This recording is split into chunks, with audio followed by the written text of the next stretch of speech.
setiap yang hamil sejak kehamilan bulan pertama sampai 9 bulan akan mendapatkan subsidi, akan mendapatkan tunjangan rata-rata 6 juta selama kehamilan. Monggo Ustaz. Ya. Bismillahirrahmanirrahim. Assalamualaikum warahmatullahi wabarakatuh. Waalaikumsalam. Ya.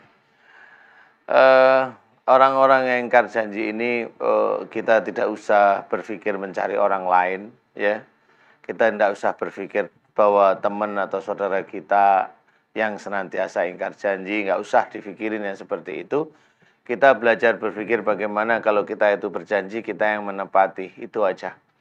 Karena kalau kita hanya mencari kesalahan orang lain, tidak akan selesai. Ya, itu salah, ini salah, semuanya seperti itu. Semuanya akan salah di mata kita, apalagi kita sudah merasa benar. Itu jangan sampai. Orang-orang yang ingkar janji ini memang nanti di akhirat akan ditagih oleh Allah Ta'ala, karena dia udah istilahnya mirip seperti sumpah berjanji, walaupun saya akan datang tanpa insya Allah, itu juga sudah salah. Saya insya Allah akan datang, nggak bisa datang, memang nggak bisa. Karena itu suatu hal yang memang ada apa namanya, ada dicirikan istilahnya. Betul. Kalau memang kita itu tidak mampu mengetahui takdir kita ke depannya, walaupun berapa detik kita tidak tahu. Tetapi yang lebih menakutkan adalah janji kita tentang la ilaha illallah. Janji kita tentang la ilaha illallah itu sering kita abaikan, pasti kalau saya jawab pasti. Karena tidak ada Tuhan selain Allah. Berarti selain kita menyembah sama Allah Ta'ala, kita juga meminta pertolongan kepada Allah. Ya. Oh iya, harusnya kepada Allah. Nah, kita malah ngingkarin. Kita sering minta pertolongan kepada selain Allah. Contoh yang ringan aja, yang ringan. Contoh ya. Ini yang kita itu menganggap orang lain itu penolong kita. Penolong ya, bukan Allah. Pada waktu kita mau pinjam uang nih. Nih, kita pinjam uang nih. Suatu ketika yang kita mau pinjam uang ini itu bilang nggak punya uang. Atau alasan apa aja. Kita biasanya jengkel nggak? jengkel. Nah, pada waktu kita jengkel, apalagi marah, masa dipinjamin nggak boleh, aman. Padahal cuma segini doang. Cuma segini doang. Nah, itu sebenarnya sudah meyakini bahwa dia yang menolong kita.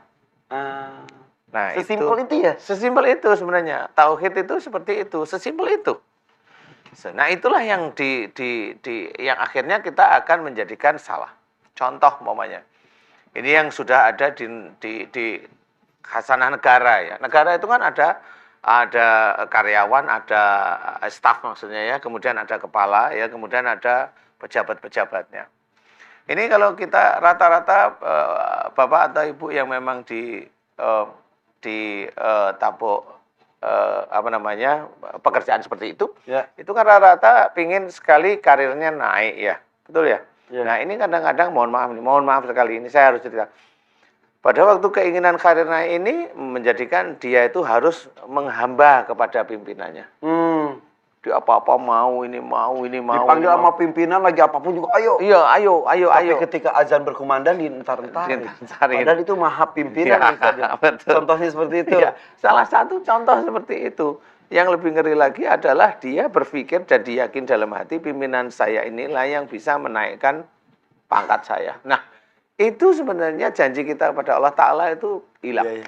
Aduh, itu sudah hilang. Setipis itu juga ya. Memang iya. Karena sadar nggak sadar juga kita melakukan itu. Iya, sama itu. Ya Allah. Itulah yang kita takutkan. Kayak umpamanya mohon maaf nih. Kita masuk partai. Partai itu kita iniin. Ya. Kita bela mati-matian. Ya nggak boleh juga, ya biasa aja. Nah itu sama. Atau yang atasan yang ngasih janji-janji sama bawahannya dari tempat itu nah juga itu sama, itu juga bahaya juga. Jadi sama sebenarnya, makanya kita harus hati-hati bahwasanya kita belajar agama itu memang untuk akhirat, jadi bukan untuk belajar agama untuk dunia. Ya. Belajar agama itu untuk akhirat, nanti nilainya kita itu nanti di akhirat. Contohnya pagi hari ini ada yang datang dari Cirebon, Ciamis, Depok, jauh-jauh ke sini, tapi niatnya salah aja. Saya ingin ditolong oleh Ustadz Danu. Nggak Salah boleh. juga, Ya, ngawur nggak juga. boleh. Karena Ya. itu bukan tujuan kita. Bukan. Iya, karena memang tujuan kita itu satu, ngaji ya, paling ringan itu Benar, tetap ngaji. sama Allah jika Tetap disuruh. pada Allah Ta'ala niatnya. Iya betul. Nah, persoalan nanti itu, umpamanya pas tanya, pas bisa, pas insya Allah nanti Allah memberikan kesembuhan, ya pas itu. Allah yang Itu Allah yang menentukan takdirnya. Sudah.